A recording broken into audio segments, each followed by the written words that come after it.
Today we're taking a look at the Kremlin. This is a ship I've featured on the channel before, but I really needed to get some potential damage the other day. Because of the ZF6 missions, there's a potential damage requirement for one of them, and I figured Kremlin would be the best option. It's suffered some massive nerfs throughout its time in the World of Warships game, but it's still really good at tanking damage. That's pretty much the only thing I find Kremlin to be good at these days. The guns leave a lot to be desired. The AA is really bad, and the range isn't good. Your concealment's pretty decent, at 13.4, but this ship is... I find this ship to be more of a weak tier 10 ship, honestly. I don't have a lot of fun playing it, and that's mainly because of the wonky dispersion. It is really frustrating to play a battleship where you catch someone's broadside and you effectively do no damage. That Hipper broadside was, I think, one of the only broadsides I actually punished this game.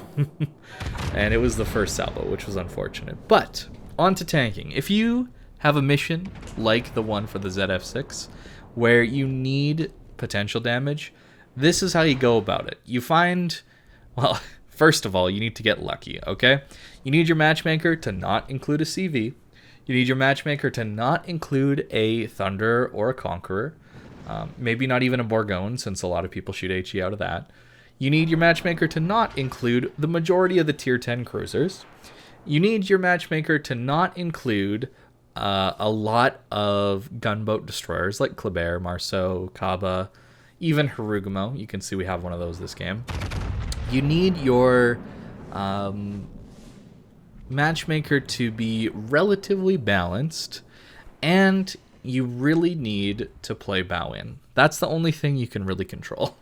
You need the game to last a long time, and on top of getting the perfect matchmaker, which I just so happened to get this game. This was the only game I played in Kremlin, so I got incredibly lucky this day just to get a match like this. But if you want to get potential damage, you need to be taking AP damage, not high explosive. High explosive guarantees damage on every shot, whereas AP does not. High explosive can light fires, which kill battleships very quickly, and AP cannot. So having myself on a flank where I'm bow into a Minotaur who is interested in shooting me most of the game is a great way to farm potential damage. So this isn't the best guide as it relies on a ton of luck, but if you ever find yourself in a game like this, you can definitely get a lot of potential damage. Wargaming obviously doesn't reward potential damage at all, so the end score isn't going to look very good if you tank a lot of potential damage. Maybe if they did reward potential damage a little bit more, there might be some incentive to play your pushing, brawling battleships in this kind of way. But as it stands, I should be angled out here. I should be playing like the Missouri. I should be kiting away from this flank at this point. You can see the enemy team has pretty much full control over this flank, and they're gaining a lot of control over the other flank. So we're actually getting kind of pushed into the middle here, and we're going to lose a ton of map control. And realistically, a good thing I should be doing in this game is trying to kill this Minotaur and trying to push around the outside, since the Schultz is pretty far away at this point. But again, I'm going for potential damage, so I'm letting that Minotaur live as long as possible. Eventually we will have to deal with him, but for now this is what we're doing. So the Kremlin is really the only battleship I find that you can play like this. And that's primarily down to its really good armor, small superstructure, and the fast acting damage controls. You'll see later on how useful those are once we have to deal with some HE spam, but this ship is probably the tankiest battleship in the game. A close second, I think, would be the Colombo, just because of its smoke, giving you nearly a minute of time where people can't really shoot you or deal damage to you, allowing you to recharge your consumables. But I would still probably have to give it to Kremlin just because of the massive HP pool difference. It's around 20,000 extra HP that you get on a Kremlin. Yeah, there's a huge difference in Battleship health pools at tier 10. It's actually kind of gigantic. And that's not even talking about a ship like Bourgogne that has less than 80,000 HP. But to play Kremlin like this, it's alright these days. I wouldn't recommend playing Bow-In like this, especially if you run into a CV. Do not play Bow-In, please. If you're sitting like this, you're just the easiest target to hit. There's pretty much no way for a CV to miss you, and as overpowered as CVs are, that's a really good way to make them look even more overpowered. In my opinion, I still believe they're too strong. Even if you're playing correctly, playing with your team, maneuvering, all that stuff, the whole just dodge argument doesn't really work when your rudder shift time is about equal to the amount of time it takes for the planes to go around your entire ship and drop from the other side. They're just too maneuverable compared to the surface ships. But this video isn't about CVs. This video is about the Kremlin. And playing it as this tank can be fun if you are playing with a few teammates. I can see Kremlin in a division working very well. Oftentimes, tanking for your team often means losing HP so that potentially worse players than you can maybe not get focused as they push in, and then when they do push in and they finally get close enough, they die very, very, very quickly when the enemy team decides to notice them. We're about to see our Hergamo do just that. I feel like Kremlin is a frustrating ship to play, though, most of the time. You're very good at this tanking damage, but I do believe that taking damage is one of the worst things you can do a lot of the time in random battles. In random battles, you want to save your health for the late game, because you're not going to be able to tank efficiently in random battles when you have teammates that just turn flat broadside and throw their ships away, that kind of thing. You have teammates who run headfirst into Minotaurs and don't really notice that they're there. There's a lot of reasons that tanking is actually a really bad thing in random battles. It essentially loses you the ability to make plays late game. That's why oftentimes in cruisers, my goal, of course, is to just live through the early game. And in battleships, oftentimes that's my goal as well.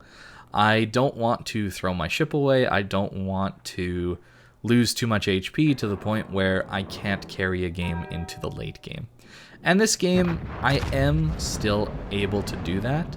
But I think the majority of the reason I was able to push in later on in this game and help my team win it is pretty much that there was no HE spam. You notice I haven't even used a damage control yet, and we're, kind of halfway into this game. And this is why I think that Kremlin and most other battleships are not meant to tank damage. I think they're meant as long-range gun support. I think that is the role Wargaming wants to define battleships as, and that's how I've been playing them more recently. I've been trying to focus on long-range gun support for my destroyers and for my cruisers.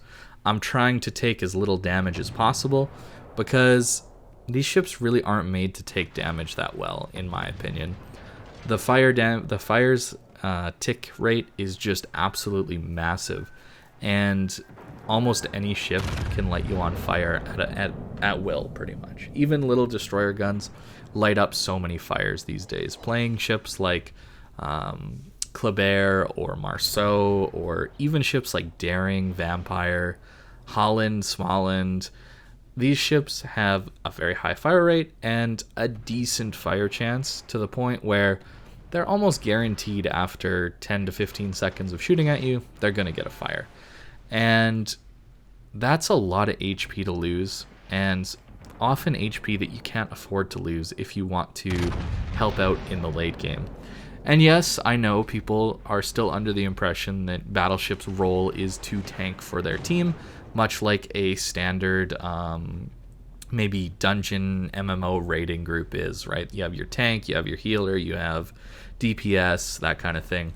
But in this game, there really is no healer. You got to think about that. You're just a tank with your standard healing that you have yourself, and that's it. Right? So imagine if you're an MMO player. I'm not actually an MMO player, so I don't really know much about the way they work, but for the sake of this analogy, I'm going to try. It's imagine if you send a tank out front and you don't have any healers backing him up. That wouldn't go so well, right? And that's essentially the way battleships are in this game, in my opinion. They have pretty bad burst healing. They have decent healing over a long period of time, but burst healing is really not very good. So positioning your ship in such a way where the majority of the enemy team can focus you is a very easy way to die very, very quickly and throw away your ship and potentially throw away a game that you could have won, right? In this match, I get caught in open water here. This is not a good position to be in for me. My goal, of course, is going to be getting to this island next to sea, this kind of shark tooth big island here. This is a very strong island to take because it forces an enemy DD to come YOLO you potentially, but even then you should see them coming a lot of the time, and it really does lock down the sea cap. And for the most part, it locks down the transitional area between A and B as well. It's a very strong position to take, especially late game. You notice we're down quite a bit on points, so we do need to push back at this point. It is time to get in there and try and win this game, even though we're kind of down on ships by a little bit and we're clawing back in the HP. I guess now we're even on ships. We're clawing it back in the HP trade, but we're still losing on points. So at this point, if the enemy team just runs off the map and they hang on to the caps they have, they're going to win this match. So it's important to use our HP now to push in, but you can see how much I've lost in the HP department just by trying to get to this really forward position. And that's why I think it's really important to save your HP to the end of the match a lot of the time. Obviously, not save your HP so you can just run to the back of the map at full HP. It's using your HP in a smart way, in a way that's going to help your team win. Getting farmed out at the beginning of a match in a battleship is not going to help your team win. Getting farmed out at the end of a game while holding a strong position like this is a great way to help your team win, and it's using your HP well. And that's going to be the main difference between the way I play battleships now compared to the way I used to play. I used to just kind of full send it in, rush in, and try and take fights with people. And that used to work maybe a couple years ago, just because people didn't swap to HE as much. Citadels did not get overpenned, so you were rewarded with more consistent damage out of your battleships, everything like that. It was just a better time for battleships. So nowadays, you really do have to play it quite cautiously, and only throw your weight around at the end of the game when it's kind of a push in or lose situation. You don't want to be the one pushing in, of course. If you know anything about the way competitive works in this game, it's all about gaining little bits of map control, little bits of point control to force the enemy team to push into you late game. You're at a massive disadvantage when pushing in, and that's why I definitely don't recommend pushing in early game. Late game, you can do it, and have games like this, where we end up with 173k damage and nearly 4.2 million potential damage. Very close. Which is a huge potential damage game. Usually in battleships, I'm probably around that 2.5 million mark if it's a good tanking game. This is nearly double that, so a pretty strong result, but one gifted to me a little bit by the matchmaker. I won't deny. We got lucky not having to deal with the very strong HE spammers of tier 10. We kind of dodged those a little bit, as well as aircraft carriers. So that's the tanking Kremlin. That's the tanking battleship. It's really not that good anymore, and I would not recommend playing like this. But every once in a while, you can do it. So the build I'm running on my Kremlin is just the full tank build. This is what I think is going to be best on this ship the majority of the time. You're running fire prevention, concealment, as well as emergency repair expert. Basics of survivability. Again, tank everything possible. Adrenaline Rush because it's useful, and there's not really a lot of other tank skills that I can take right now outside of Vigilance and Emergency Repair Specialist. Trying to get the heal and damage control up as soon as possible and trying to not die in the process. There's not a lot of other good skills, honestly, for most battleships. This is the build I run.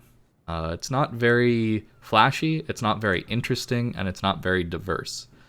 Now here I am running Main Battery Modification 3. I am testing Ship Consumables Mod 1, however, that last game was still with concealment. So I want to try this out a little bit more, but having a little bit extra healing, a little bit longer damage control might result in a little bit better games because Kremlin already has amazing concealment, right? If you pop a concealment system in there, I think it's 13.7 kilometers or somewhere in there. So very good concealment. So hitting it up to 15 isn't the end of the world. I am using Propulsion Mod 1, and that's because Kremlin still retains its amazing acceleration. And if you're sitting on an island or if you're sitting in the middle of the water, open water, you can speed juke almost like a cruiser. It's not quite as good as a cruiser, but it's close, and it can save you a lot of damage over time. And fires aren't as big of a deal with this fast damage control team. So you could run Damage Control System Mod 2 or Propulsion Mod. They're both very, very strong. Aiming systems, because the wonky guns suck, and Damage Control System Mod 1. And I am running Auxiliary Armaments Mod 1, because your turrets don't really get knocked out all that much. And trying to keep your AA alive is obviously very helpful. This AA is incredibly strong if it survived. It just never survives.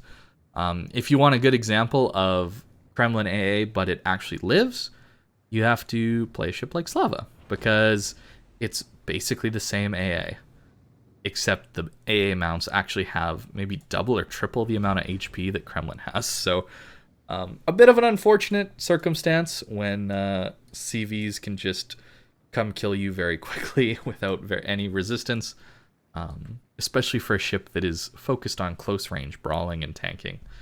To not have AA in that is a little bit rough. But as you can see, Kremlin still can tank if you get the perfect scenario where you're not dealing with HE spam, you're not dealing with torpedo DDs, and you're not dealing with carriers. It's a lot of caveats, but it does happen once in a while. So thank you guys for watching, and I hope you have a great day.